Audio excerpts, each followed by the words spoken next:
ഡൽഹി സ്ഫോടനത്തിൻ്റെ ഞെട്ടലിലാണ് രാജ്യം. ഭീകരാക്രമണ സാധ്യതയിലേക്കാണ് അന്വേഷണ ഉദ്യോഗസ്ഥർ വിരൽ ചൂണ്ടുന്നത്. അതിനിടെ വൈറ്റ് കോളർ ടെറർ മോഡ്യൂളിനെ കുറിച്ചുള്ള ചർച്ചകളും സജീവമാകുന്നു. 3 ആഴ്ച മുമ്പാണ് ശ്രീനഗറിൽ ഭീകര സംഘടനയായ ജെയ്ഷെ മുഹമ്മദിൻ്റെ പോസ്റ്ററുകൾ പ്രത്യക്ഷപ്പെട്ടത്. 3 ആഴ്ചയ്ക്ക് ശേഷം ഹരിയാനയിലെ ഫരീദാബാദിൽ ഒരു ഡോക്ടറുടെ വീട്ടിൽ നിന്ന് 2900 കിലോഗ്രാം സ്ഫോടക വസ്തുക്കൾ പിടികൂടി. ശ്രീനഗറിൽ നിന്ന് 1000 കിലോമീറ്ററോളം അകലെ രാജ്യതലസ്ഥാനത്തിന് സമീപം സ്ഫോടക വസ്തുക്കൾ പിടികൂടിയതോടെയാണ് ടെറർ നെറ്റ്വർക്കിനെ കുറിച്ചുള്ള വിവരങ്ങൾ പുറത്തു വരുന്നത്. ഇതോടെയാണ് വൈറ്റ് കോളർ ടെററിസവും ചർച്ചയായത്. ഫരീദാബാദിൽ സ്ഫോടക വസ്തുക്കളുമായി പിടിയിലായത് 2 കശ്മീരി ഡോക്ടർമാരാണ്. 2 പേരും പ്രൊഫഷണലുകൾ. ഇവർ രഹസ്യമായി പാകിസ്ഥാൻ പിന്തുണയുള്ള ഭീകര സംഘടനയ്ക്ക് വേണ്ടി ലോജിസ്റ്റിക് ചെയിൻ ഒരുക്കുകയായിരുന്നുവെന്നാണ് അന്വേഷണ ഉദ്യോഗസ്ഥർ പറയുന്നത്. ഒക്ടോബർ 19-നായിരുന്നു ശ്രീനഗറിലെ ബുൻപോര മേഖലയിലെ നൗഗാമിൽ പ്രതികാര ആക്രമണങ്ങൾ നടത്തുമെന്ന ഭീഷണി ഉയർത്തി ജെയ്ഷെ മുഹമ്മദിൻ്റെ പോസ്റ്ററുകൾ പ്രത്യക്ഷപ്പെട്ടത്. സമീപത്തെ CCTV ദൃശ്യങ്ങളിൽ നിന്നാണ് പോലീസിന് ആദ്യ സൂചനകൾ ലഭിച്ചത്. ഈ ദൃശ്യങ്ങളിൽ നിന്ന് ഫരീദാബാദിൽ ജോലി ചെയ്യുന്ന കശ്മീരി ഡോക്ടർ മുസമ്മിൽ അഹമ്മദ് ഖന്നയെക്കുറിച്ചുള്ള നിർണായക സൂചനകൾ ലഭിച്ചു. പുൽവാമ സ്വദേശിയായ ഡോക്ടർ മുസമ്മിൽ അഹമ്മദ് ഫരീദാബാദിലെ അൽ-ഫല ആശുപത്രിയിലെ എമർജൻസി വിഭാഗത്തിലാണ് ജോലി ചെയ്തിരുന്നത്.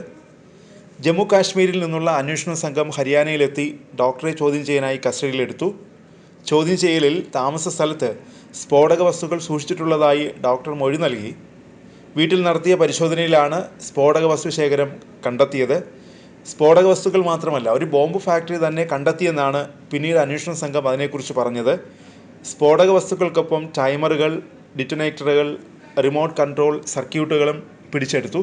ഡോക്ടർ മുസമ്മിൽ അഹമ്മദിനെ ചോദ്യം ചെയ്തപ്പോഴാണ് മറ്റൊരു പേര് കൂടി ലഭിച്ചത്. ഡോക്ടർ ആദിൽ റാത്തർ, ഖാസിഗുണ്ടിൽ നിന്നുള്ള കശ്മീരി ഡോക്ടർ. ഉത്തർപ്രദേശിലെ സഹാരൻപൂരിലെ സ്വകാര്യ ആശുപത്രിയിലേക്ക് മാറും മുമ്പ് അനന്ത്നാഗിലെ മെഡിക്കൽ കോളേജിൽ സീനിയർ റെസിഡൻറ്റ് ഡോക്ടറായിരുന്നു ആദിൽ. ഡോക്ടർ ആദിലിനെ പിന്നീട് അറസ്റ്റ് ചെയ്തു. ഡോക്ടർ ആദിലിനെ ചോദ്യം ചെയ്തതിൻ്റെ അടിസ്ഥാനത്തിൽ അനന്ത്നാഗിലെ ഗവൺമെൻറ് മെഡിക്കൽ കോളേജിലെ ലോക്കർ അന്വേഷണ സംഘം പരിശോധിച്ചു. AK-47 റൈഫിൾ പരിശോധനയിൽ അന്വേഷണ സംഘം കണ്ടെത്തി. 2 ഡോക്ടർമാരും വൈറ്റ് കോളർ ടെറർ മോഡ്യൂളിൻ്റെ ഭാഗമാണെന്ന് പോലീസ് പറഞ്ഞു. വിദ്യാസമ്പന്നരും നഗരവാസികളുമായ, ഒരിക്കലും സംശയിക്കാൻ യാതൊരു സാധ്യതയുമില്ലാത്ത ചെറുപ്പക്കാരെ ടെറർ ഗ്രൂപ്പുകൾ പങ്കാളികളാക്കുന്നതിൻ്റെ നേർചിത്രമാണ് പോലീസ് പങ്കുവച്ചത്. ഡോക്ടർമാർ, എഞ്ചിനീയർമാർ, അധ്യാപകർ എന്നിവരെയൊക്കെ ടെറർ ഗ്രൂപ്പുകൾ അവരുടെ പ്രവർത്തനങ്ങൾക്കായി ഉപയോഗിക്കുന്നുണ്ടെന്നും പോലീസ് പറയുന്നു.